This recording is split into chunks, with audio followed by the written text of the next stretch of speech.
کی طرف اب جاتے ہیں، اے موت تیرے لب چوم کے ہم لے جام شہادت پیتے ہیں، ساقی کی ادا پہ جھوم کے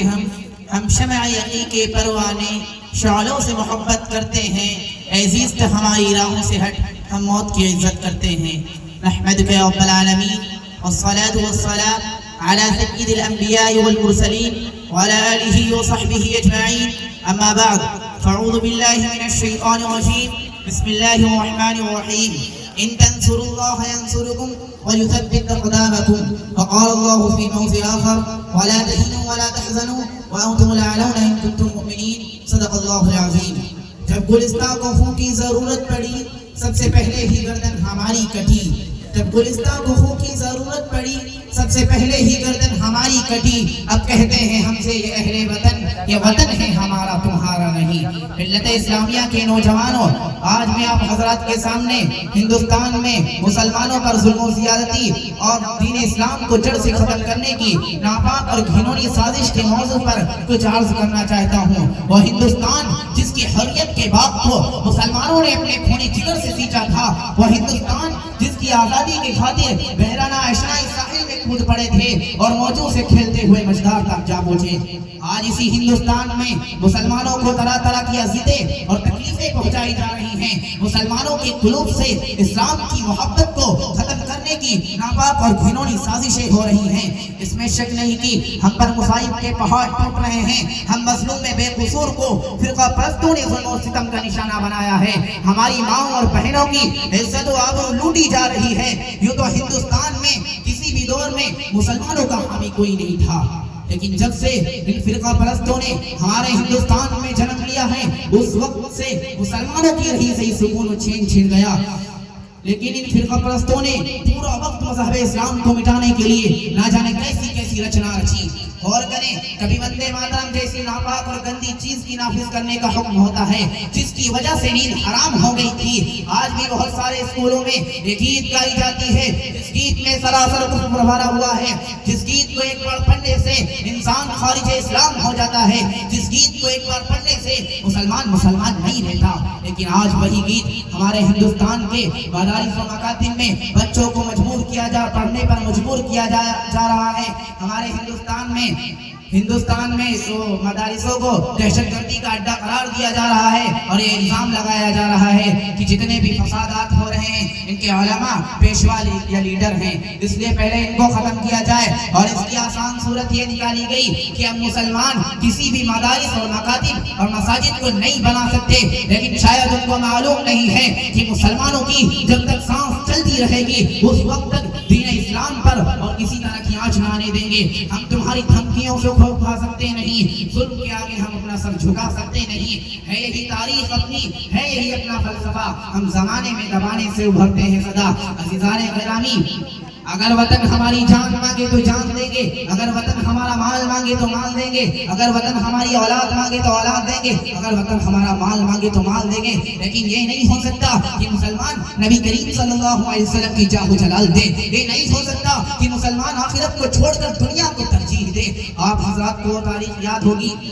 کہ جب انگریزوں کی ظلم و زیادتی حد سے آگے بڑھی اور انہوں نے اسلامی قلعہ کو مسمار کر اپنی تثلیثی عقیدے کی بنیاد رکھنا چاہا تو سب سے پہلے حضرت شاہ محمد دہلوی رحمۃ اللہ علیہ نے میدان جہاد میں بے جھجک کود پڑے اور افضل الجہاد کلمۃ الحق عند سلطان جائر کے جذبہ پیکرا سے سرشار ہو کر ہندوستان کے دارالحرب ہونے کا فتویٰ دیا اور انگریزوں کے خلاف محاذ جنگ قائم کیا اور اس بات کا تہیہ کر لیا کہ غلامی کے زنجیر کے ٹکڑے ٹکڑے ہی کر دم لیں گے، جس کے نتیجے میں مسلمانوں کو مصائب و مشکلات کے کن مراحل و دشوار گزار اور وادیوں اور گھاٹیوں سے گزرنا پڑا۔ وہ تاریخ کا ایک المناک باب ہے۔ کسی شاعر نے کہا تھا، ٹل نہ سکتے تھے اگر جنگ میں اڑ جاتے تھے، ٹل نہ سکتے تھے اگر جنگ میں اڑ جاتے تھے، پاؤں شیروں کی بھی میدان سے اکھڑ جاتے تھے، مجھ سے سرکش ہوا کوئی تو بگڑ جاتے تھے، تیز کیا چیز ہے ہم دوست سے لڑ جاتے تھے۔ برادران ملت، وہ ٹیپو سلطان ہی کی ذات تھی جس نے یہ کہہ کر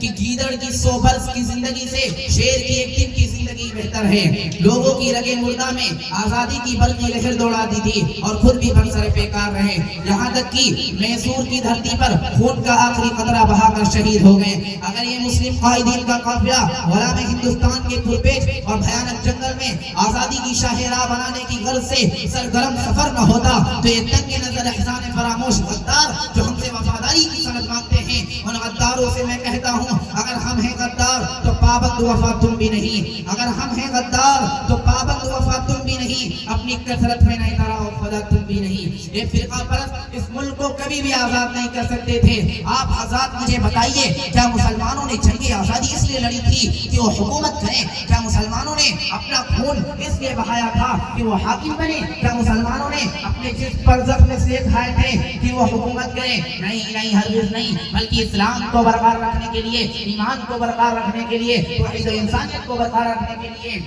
ہندوستانیوں کو غلامی کی زنجیر سے آزاد کرنے کے لیے، ہندوستان میں امن و امان باقی رکھنے کے لیے۔ لیکن آج پھر حکومت فرقہ پرست ہمارے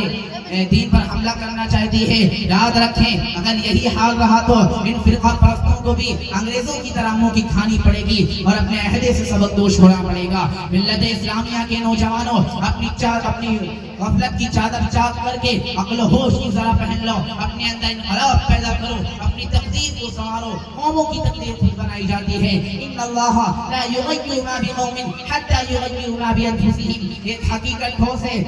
شاعر کہتا ہے اسلام کی فطرت میں قدرت نے لچک دی ہے، اسلام کی فطرت میں قدرت نے لچک دی ہے، اتنا ہی یہ بڑھے گا جتنا کہ دبائیں گے۔ اسلام ہمارے لیے وہ ڈھال ہے جو کفر کی ہر تیر کو روک سکتی ہے، اسلام ہمارے ہاتھوں میں وہ تلوار ہے جو ہر تلوار کو کاٹ سکتی ہے۔ کسی شاعر نے کہا جہاں میں اہل ایمان صورت خورشید جیتے ہیں، جہاں میں اہل ایمان صورت خورشید جیتے ہیں، ادھر ڈوبے ادھر نکلے، ادھر ڈوبے ادھر نکلے۔ ملت اسلامیہ کے دھڑکتے دلوں، آج تمہاری عزت و آبرو کے امتحان کا وقت آ چکا۔ آج تاج محل کی پرشیدہ عمارت تم سے فریاد کر رہی ہے، آج لال قلعہ کی دیواریں تمہیں آواز دے رہی ہیں، آج قطب مینار تمہارا مرثیہ پڑ رہا ہے، آج بابری مسجد کی دلخراش شہادت تمہاری تارواب کو جھنجھوڑ رہی ہے۔ آج وہ مسلم خواتین جن کی عزت و آبرو کو پامال کیا گیا تھا وہ آواز لگا رہی ہیں، وہ آواز دے رہی ہیں۔ اے ملت اسلامیہ کے نوجوانوں، اے خالد بن ولید کے فرزندوں، اے محمد بن قاسم کے پیروکاروں، اے محمود غزنوی کے مقتدیوں، تم بیدار ہو جاؤ، اپنے اندر انقلاب پیدا کرو، اپنی تقدیر کو سنوارو، اس لیے کیا دشمنان اسلام نے ہمارے خلاف کمر کس لی ہے۔ آج اغیاروں نے ہندوستان سے تمہیں نکالنے کی سازشیں شروع کی ہیں، آج مشرکین نے تمہارے خلاف خفیہ طور پر فوجیں تیار کی ہیں۔ اگر اب بھی تم بیدار نہیں ہوئے، اپنے بچاؤ سامان مہیا نہیں کیا تو یاد رکھو بوسنیا کے مسلمانوں کی طرح ذلیل و خوار ہوں گے اور بوسنیا کے مسلمانوں کی طرح گاجر اور مولی کی طرح کاٹے جاؤ گے، تم لوگوں کا کوئی پوچھانے حال نہ ہوگا۔ میں ایک شعر کے ساتھ اپنی بات کو ختم کرتا ہوں۔ فضائے بدر پیدا کر فرشتے تیری نصرت کو، فضائے بدر پیدا کر فرشتے تیری نصرت کو، اتر سکتے ہیں گردوں سے قطار اندر قطار اپنی۔ وآخر دعوانا الحمدللہ۔